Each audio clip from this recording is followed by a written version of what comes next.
to God. Alam nyo, hindi dapat natin katamaran at pagsawaan ang pagpuri sa Kanya. Ano po? Alam nyo kung bakit? Sabihin nyo bakit? Bakit? Araw-araw umigising ka na galing sa Kanya. Amen? Dahil yan, pwede na po tayo makaupo.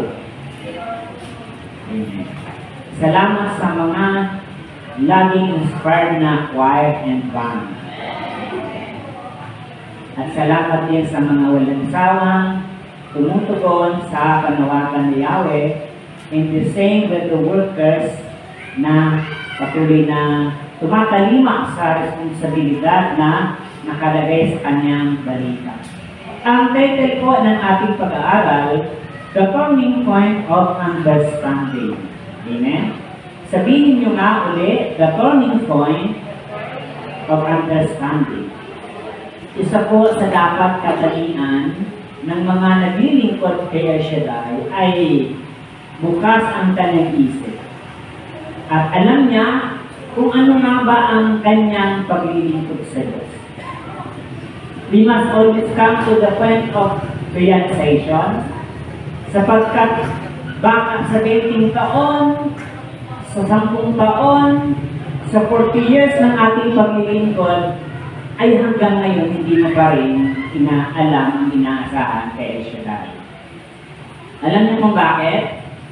Kasi unang-una, yung upbringing ng ating tulong-lingkod ay sabi nga kung mga symbology. Pero ayaw ng tulong-lingkod na tayo ay manatili sa pagiging symbology. Kailangan tayo ay lumago, lumawak, at tumibay ang ating pananampalataya nang sa ganon, tayo ay hindi tumalikod sa Kanya. Amen po ba? Tapos na po tayo. The turning point of understanding, sabi ng mga alagad na kasama ng Panginoon Jesus, ay mabigat na pananalita ito. Kasi, bakit sinabing mabigat? Kasi hindi nila mag-grasp, hindi nila maintindihan ang mga pananalitang binibitawan ni Jesus. Sapagkat kung babasahin po natin from John 6 hanggang 1 hanggang dito sa dulo, it's all about the bread of life. At napakalawak ng usapin tungkol sa tinapay ng buhay. Ang sabi ng Panginoon, ako ang tinapay na nagbibigay ng buhay. Ang kumakain ng aking laman ay siya ang buhay. Which is hindi nila matanggap ang ganitong pananalita. Kasi ang kanilang understanding ay literal na ang laman niya ay kanilang kakainin. Nakikinig ba kayo? At napakahalaga na mas malawak ang ating spiritual knowledge na kung saan naiintindihan natin kung ano talaga ang ibig ni Jesus na pagkain nagbibigay buhay. Kaya nung hindi nila maintindihan yung hard sayings ng ating Panginoon Jesus, ang mga alagad ay nagsipag-alisan. Nagtumaligod kasi para hindi nila maunawaan yung sinasabi ni Jesus na siya ang pagkain bumaba mula sa langit. Nakikinig ba kayo? Kaya sabi ni Jesus, kayo, ibig niyo bang umalis? Sabi ni Pedro, Panginoon, saan pa kami pupunta? Nasa inyo ang salitang nagbibigay ng buhay. And Peter, he came to the point of understanding. Naintindihan niya, nalaman niya, naklaro niya na ang sinasabi ni Jesus ay malinaw sa kanyang isip na ang ating Panginoon ay ang salitang nagbibigay ng buhay. Sa banal na misa, may dalawang dapat nating naintindihan. Alam niyo kung ano? Sinong nakakalangit sa kamay?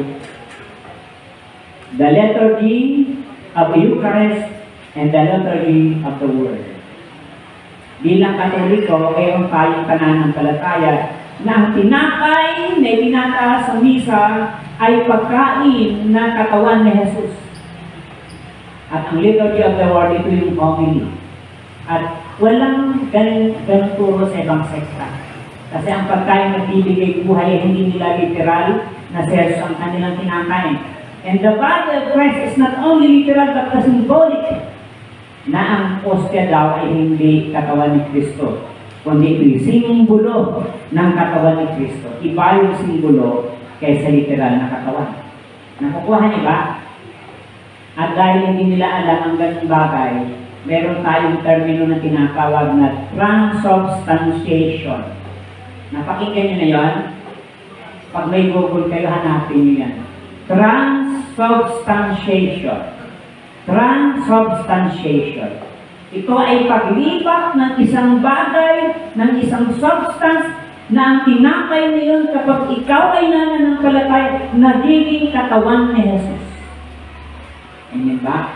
Kaya napaka-sacred ng pagpanggap natin ng Eucharistia sa banal na misa. At kapag ito ay sineryoso natin, hindi basta-basta, will we celebrate the Mass sa buhay natin sapagkat tinatanggap natin ang katawan niya. But then again, pupunta tayo sa tinatawag na the liturgy of the Word. At ang salita nito yung sinasabi ng Panginoon kasi hindi nila maintindihan sapagkat ang kali yung katawan ni Jesus ang kakainin. Kaya sabi ng Panginoon, hindi ito magagawa ng laman, kundi ito ay spiritual. Ito na tayo ay tumatanggap ng Word of God. At sabi ni Pedro, Panginoon, saan pa kami pupunta? Ang issue nila, ang katawan ni Jesus, no? Pero sabi ni Pedro, ikaw, sa iyo nang gagaling ang salita na nagbibigay ng buhay. Doon nagkaroon ng point of understanding si Pedro na ang salitang binibitawan ni Jesus ay may kaugnayan sa kanyang pananampalataya. At makikita nyo, kapag kayo ay nag-El Shaddai, maraming magagandang bagay sa buhay natin na nagaganap.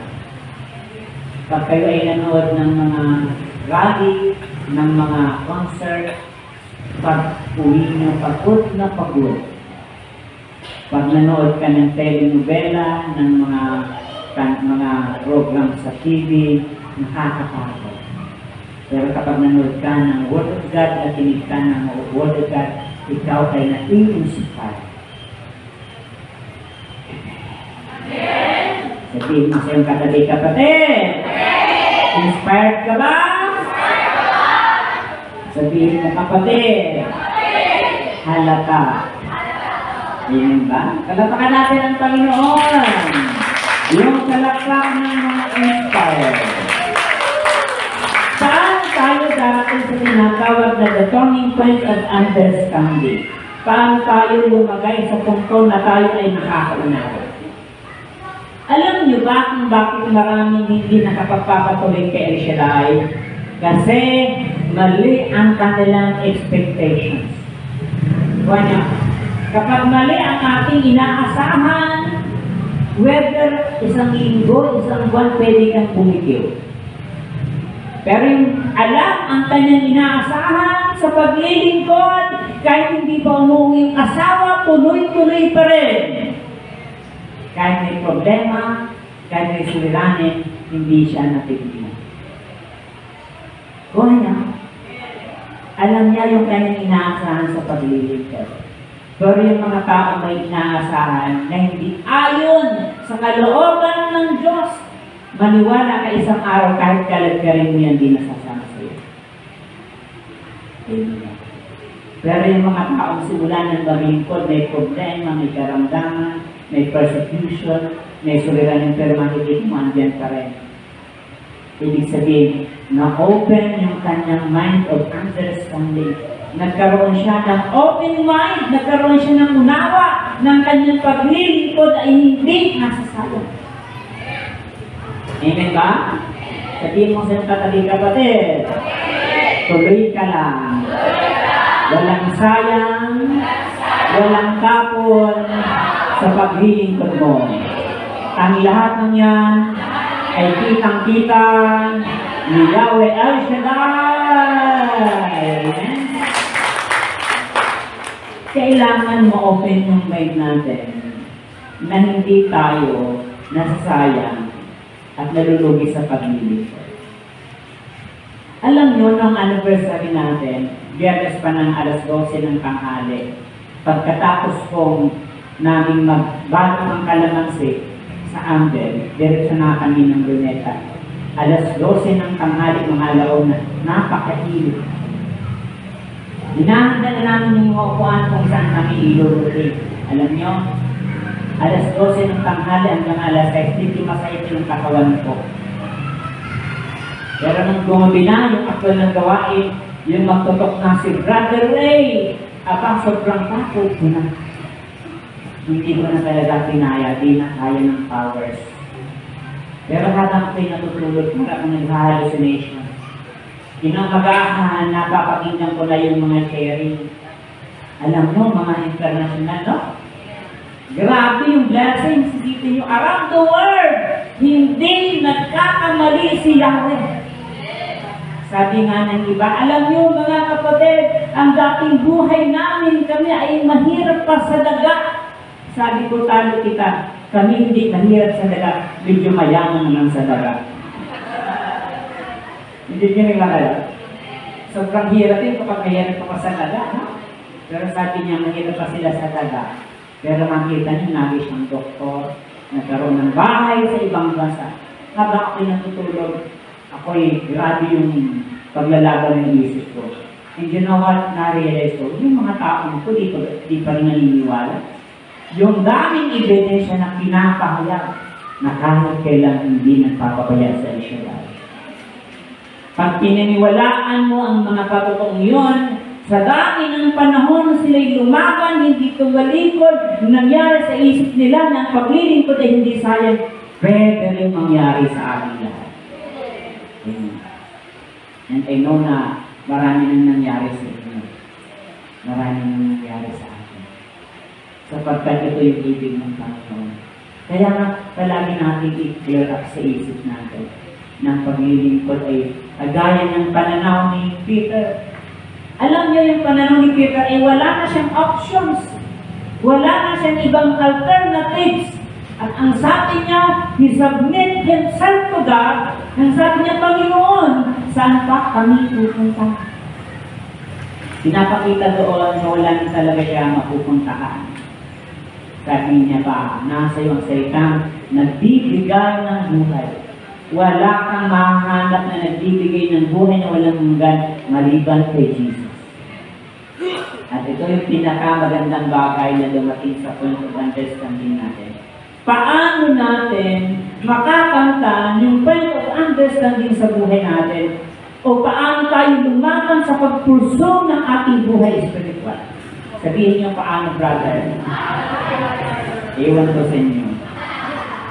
Unang bagay na dapat natin malaman para magpatuloy ka sa paglilingkod is embrace the difficult. Sabihin mo, yakapin ang kahirapan. Alam niyo kung bakit? Sa Kristiyano, ang kahirapan palaging may kapalit. Ang kahirapan palaging may reward.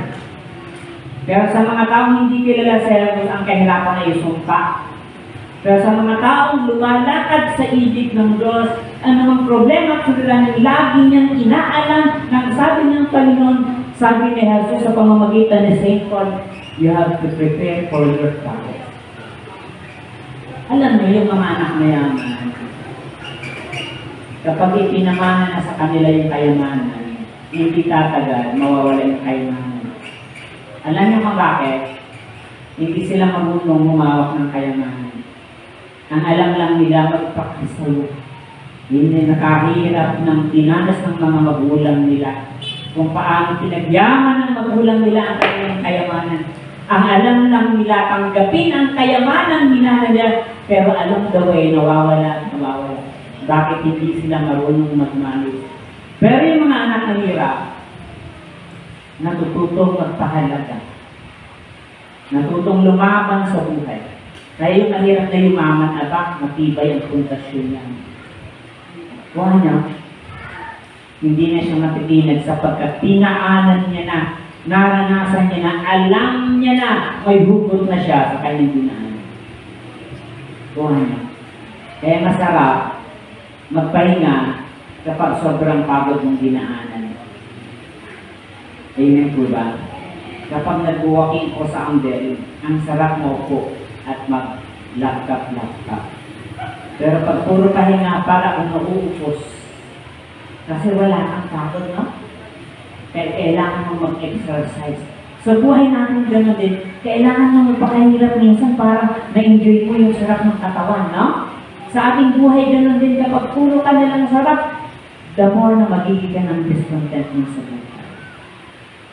Mai-enjoy mo ang hirap, ang sarap, kapag kung gaano kalalim at kabigat ang hirap. Embrace the difficult.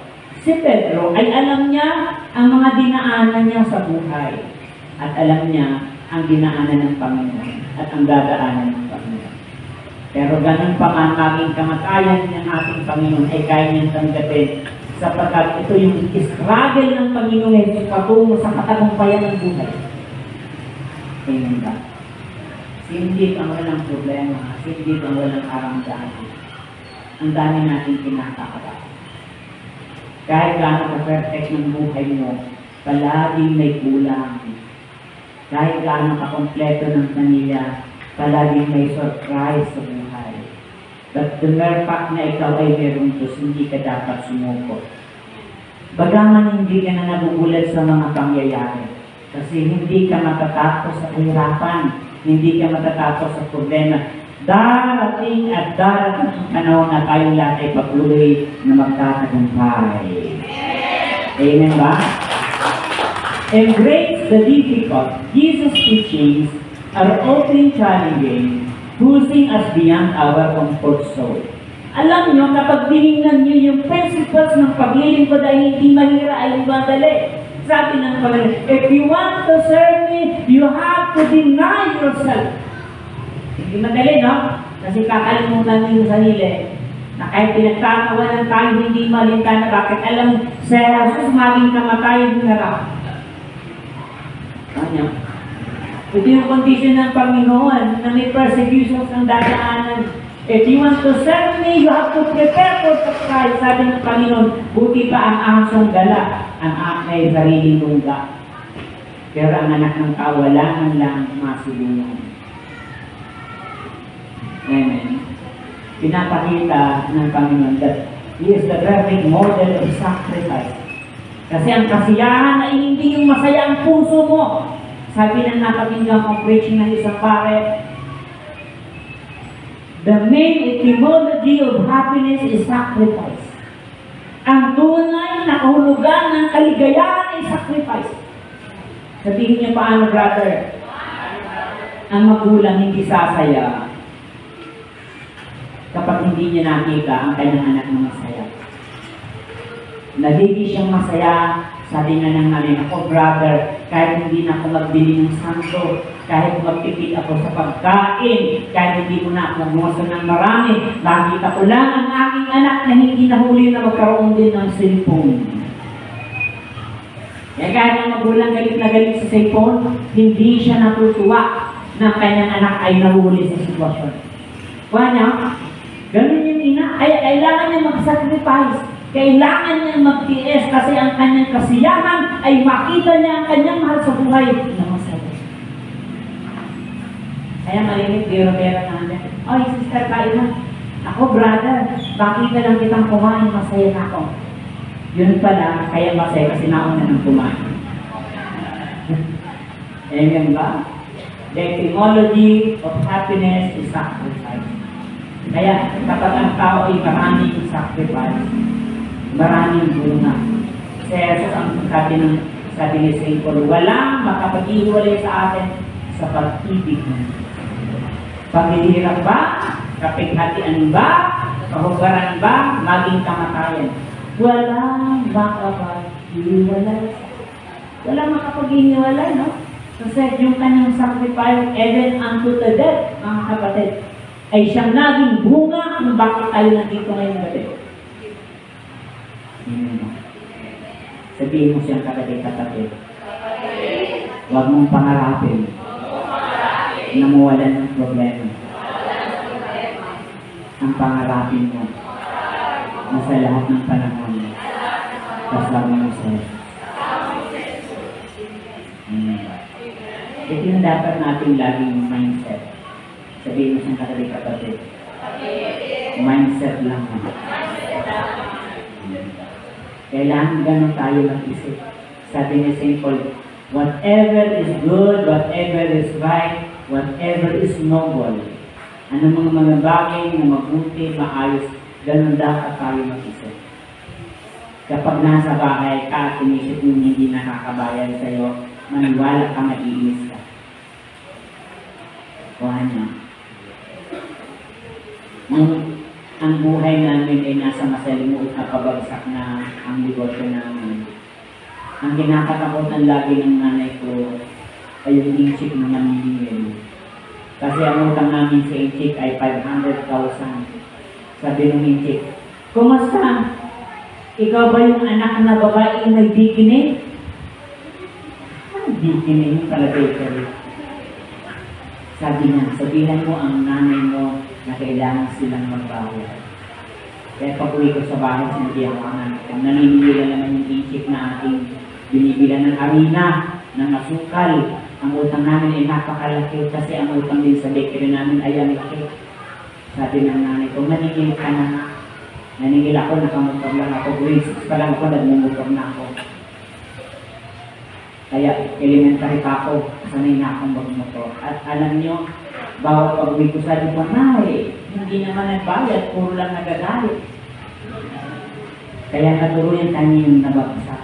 Buti na lang itong punong lingkod ay napasarin, sabi ng punong lingkod. Yung may mga utang, kalimutan nyo na! Natuwa naman yung mga utang, no?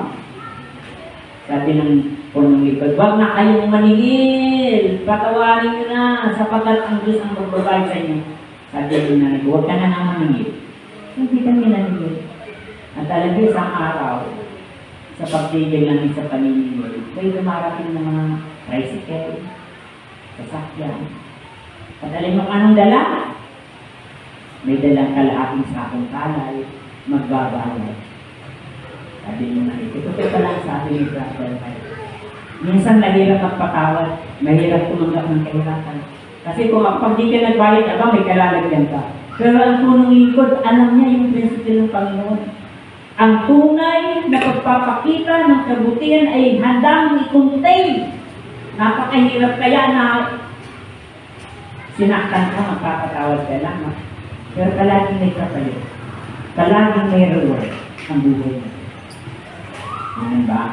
Kaya ito yung gusto ng Panginoon. Harapin natin ang mabibigat na hamon ng buhay. Because nasusuka yung pananampalataya natin hindi sa magandang sitwasyon. Faith will test in a difficult situation. Susukatin niya ang pananampalataya mo kapag wala ka ng pera. Kapag wala ka ng pag may karamdaman, pag may mga suliranin, no?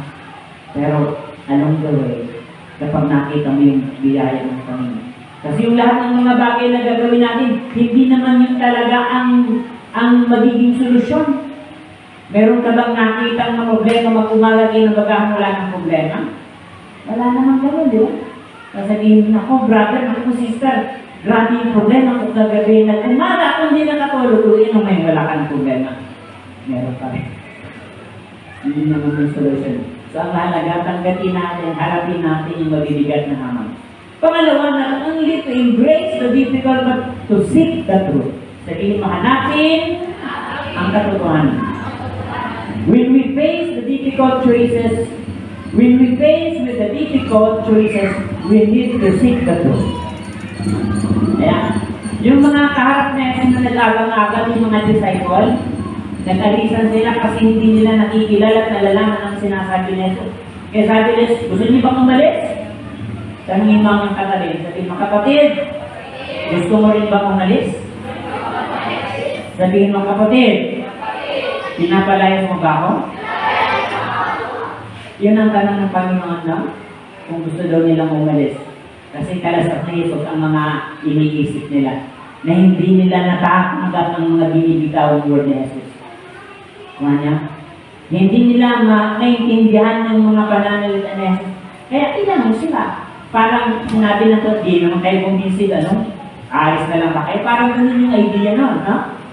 Kung hindi kayo kumbinsid, umalis lang kayo sa harapan ko. Pero hindi naman ganun ang Panginoon. Tinanong niya nila. Kaya may isang taong dumating sa kanya yung point of reality, yung point of understanding. Sabi ni Pedro, Panginoon, saan pa kami pupunta? ikaw na ang buhay ko. Sa'yo, nagagaling ang salitang, ang salitang nagbibigay ng buhay. Ngayon ba? Kahit napakahalaga na maging ganun yung buhay spiritual natin. Mabuksan yung ating mind, yung ating pangunawa. Sapagkat gaano ng kalayo ng ating tatahakin, wala nang lugar ang pagtalikod sa ating buhay. Wala nang lugar ang pagtalikod natin sa buhay. We have to seek the truth. Kaya ang pinakamagandang pundasyon ng ating buhay pananampalataya, alam mo ang kinalalagyan mo. Alam mo yung estado mo sa buhay spiritual. At ang katotohanan ay hindi natin mahanap sa ating mga sariling pag-iisip. It is beyond psychology. It is beyond logical. It is beyond reasoning. Kaya yung mga taong hindi na kaya ng isip, hindi na kaya ng kanilang pag-iisip, pananampalatayang gumagana. Ayun ba? Sabi ng punong libro, kapag di na alam ang iyong gagawin, huwag kang makingay. Let us pause for a while and talk to God. Magandang bagay na dapat natin na-exercise sa buhay natin. Hanapin natin ang totoo kasi wala kang regret sa buhay. Or na. Share ko lang dito sa akin bilang mga preacher. Isa po sa pamantayan ko rin kung saan ako naaasay. Kahit may indikasyon na may lalaking gatherings, nahihirapan ako mag-decision.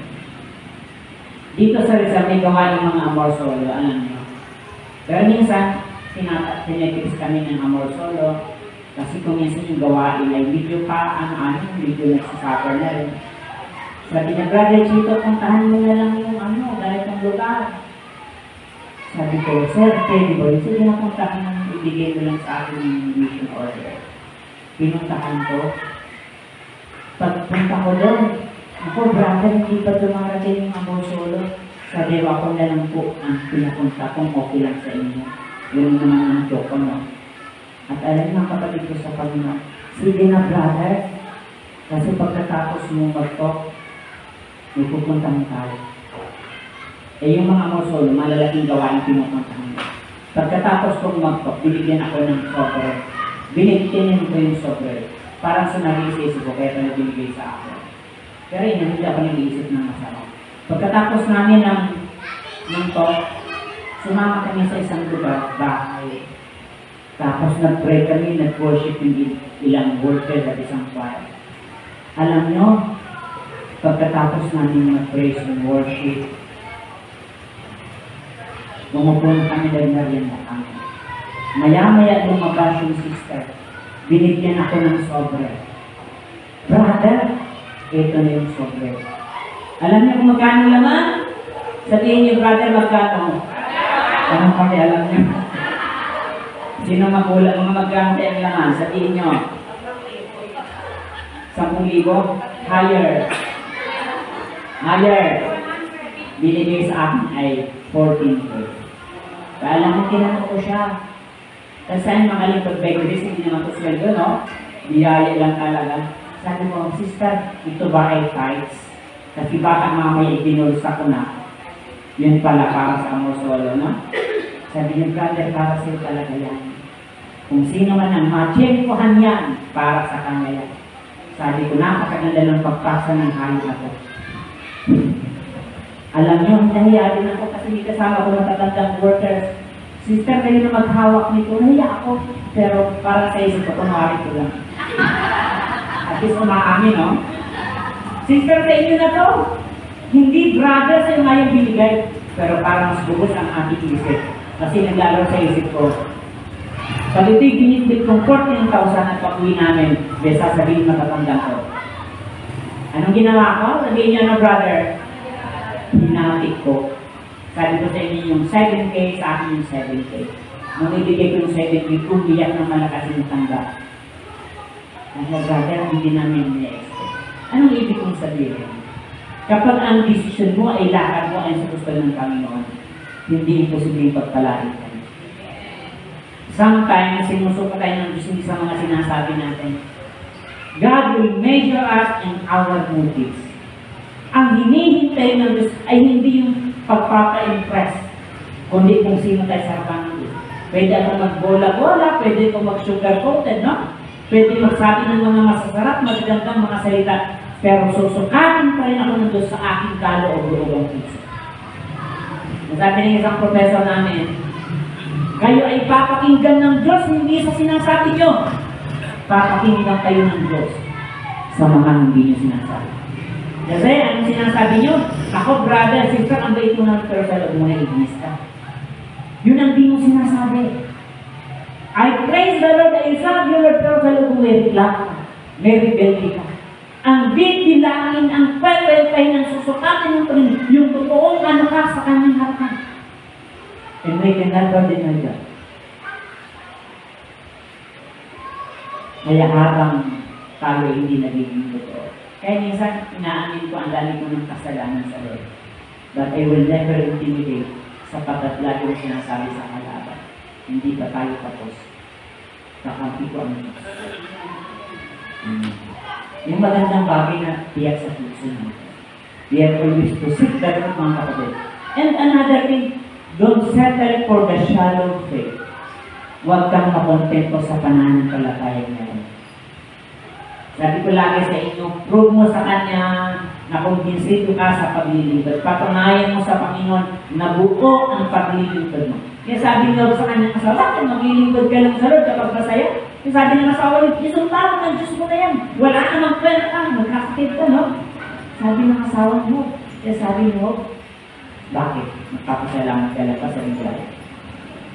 At matibay, mapiling ang pananampalataya meron siya. Dahil sa ganun, binalik sa kanya ni Yahweh ang sobrang iba yung pagkakalit. Ganon ang Diyos sa buhay natin, mga kapatid. Ganon ang Diyos magpala sa mga taong hindi tumitigil sa pagpapaunlad ng kanilang pananampalataya. Dito sa Rizal, may nag-i-invite sa akin na isang chapter. Pero kanilang hindi doon. Ang kanilang gustong topic ay laging ko. Ang gusto nilang mga message ay yung mga pagpapalag. Gusto nilang matuto, mag-level up yung kanilang pananampalataya. Kailangan ganun lagi yung message natin. Sapagkat yung mga bagay-bagay na inaasam-asam natin ay di ganun yung standard na yun, no? Yung lahat ng bagay na ina-aspire natin, mga priorities natin, alam ka ng issue. Pero paano tayo magiging matatag sa paglalagay sa hamon ng buhay na ito ng kapatid? Don't settle for the shallow faith. Kaya sabi ni Brother Meglaro, run for an extra mile. Yan, ang punong likod habang nakakabuka pa yung bibig, hindi bumibigil. Kaya mga tao naman, nagnanganak, nakikinig, parang magutom na buhaya, nandito kayo sasabihin ng tatay. Ganun, nagutom yung mga likod ng Diyos. Pag si Brother Mike nag-iiskama na, mga tao ganyan na. Pag narinig yung pagpamalay din, nalaksagan, no? Kasi ganun yung kaya lagi na. Napakahalaga na makita natin yung sa ating buhay. Sabi na Brother Mike, run for an extra mile. Huwag kang makampito na nag-aating at nakikinig ka. You have to work for your own. Ako lagi kong prayer sa Panginoon. Hindi naman talaga mga material na bagay o gawin natin. Sabi ko, Panginoon, yung hayaan na maago ako ng bilang. Alam niyo, dumating na ako sa point na gusto ko nang mamatay. Sabihin niya, bakit brother? Kasi ang daming kalaban temptations. Ang hirap, no? Kasi gusto mo, pero lagi kang kinakalagtod ng kalaban. At lumalaban yung laman, yung isip, yung decision making natin, yung emotion yun, ang kinakalagtarin yung bilang niya. At alam nyo, kahit balino na balino yung isip mo, makinig ka, magbasa ka ng word, pero lumalaban ka yung isip mo. Kasi sabi ko, luso ko na ako, umiiyak na ako. Pinapakinggan ko yung worship na doon mo, umiiyak ako. Pagkatapos kumapakinggan, ayun na naman, brother, iba na naman yung utak mo. Sabi ko, Lord, kumain mo na ako. Pero alam nyo, hindi ka nang papakinggan ng Diyos ng gano'n, no? Hindi ka nang papakinggan ng Diyos sa yung piling na mamatay ka na. Hindi kang kalagigin, minsan. Kahit minsan, pag nakasilap sa Lord, joke lang yun, ha? Sisipin ba kayo? Pag sinasampulan ka, gusto mo nang mamatay, kung babalan ng motor, nag-joke ka na doon. Napakaganda na tawag yung lagi yung kata. Kaya, mahalaga yung binibigyan tayo ng chance ng Lord. At minsan, amin ko sa inyo, atin natin lang, no? kahit naka-record. Sabi ng asawa ko, ikaw, ganda-ganda ng biyaya sa'yo ng Lord. Sabi ni Sir Ray, yung asawa mo na yan ay pinagpala ng Diyos, kaya dapat magayo siya ng buhay. And thank God, sapagkat kahit paano hindi naman ako titigil na laging mabuti ng Diyos. Sabi ni Father dun sa Angel, pray for us. Kasi baka isang araw, nagmamarites na asan si Father Jesus. Nakamususpili na yun ng babae. And that's the reality of this life. At napakaganda na mag-level up yung faith natin. And thank God, sapagkat lagi talaga siyang nagtatalumpay. Hindi naman tapos ang hamon ng buhay, di ba? The challenge in this life is not end. Huwag kang makontento na maganda yung samahan ng asawa mo. Huwag kang makontento na utalito din. Sapagkat ayaw ng demonyo na matagumpay ka. At hahanapin yung gusto niya i-describe ng buhay. Sapagkat kung sinong nagpaklingkod sa Panginoon, yun ang inaatake ng kalaban. This is the reality of the spiritual reality. No? Yun ang spirituality na dapat natin maintindihan. Napakaganda na mabuksan yung akin lang. At walang ibang lakas na meron tayo. Yung point of understanding na walang ibang pwedeng sumakot ng buhay na meron tayo kundi ang ating Panginoon. Andiyan pa ba kayo? Yes! Palapakan natin ang Panginoon. At tayo po ay tumalik na sa oras na ito.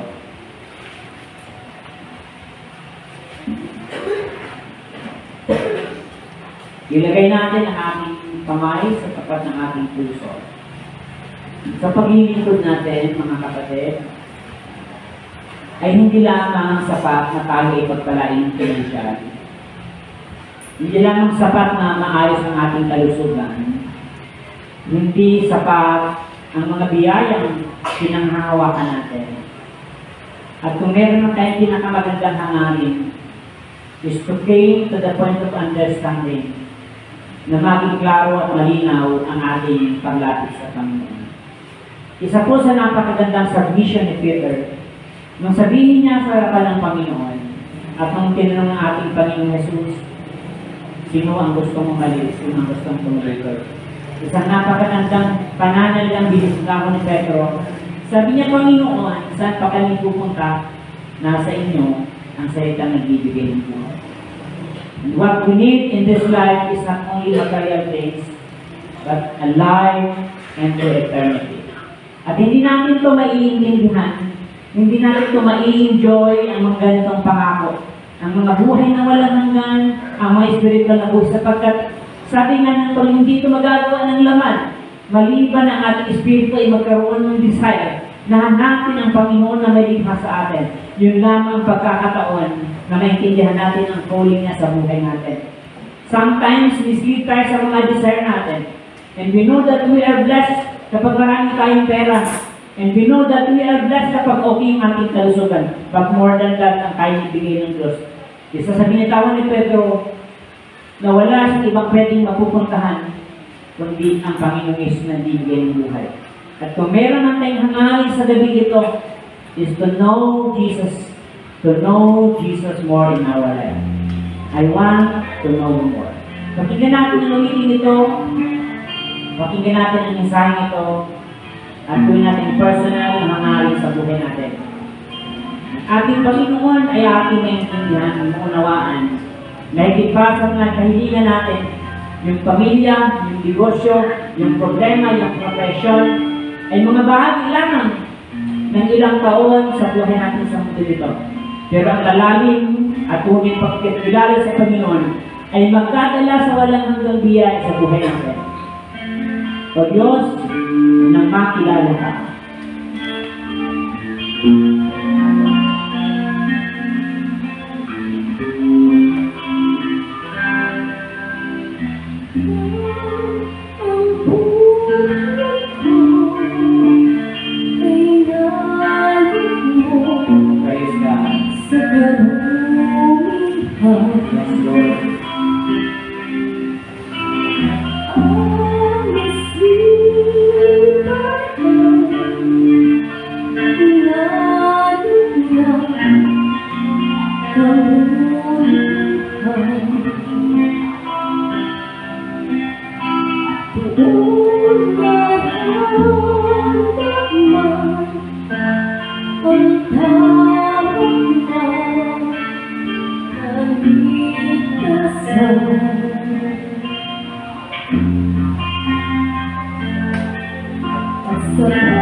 Tayo ay kanyang gabayan sa bawat desisyon natin.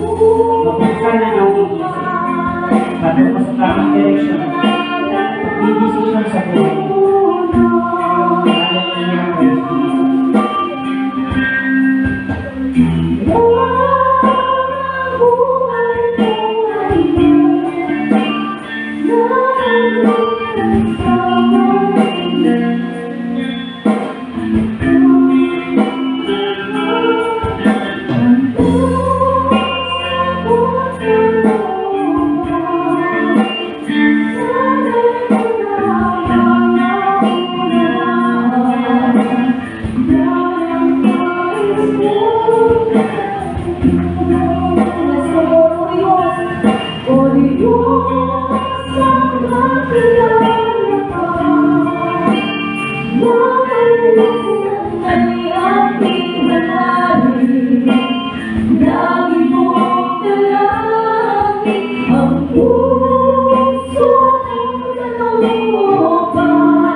Hallelujah,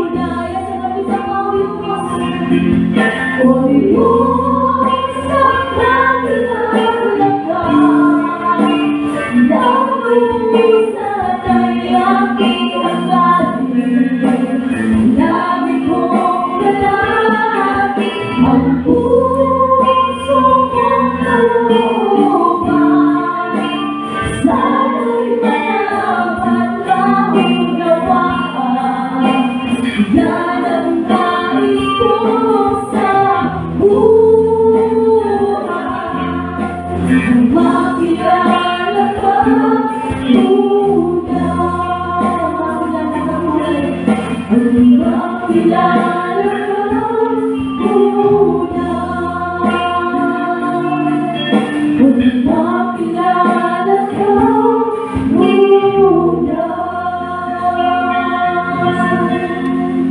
Yes, Lord.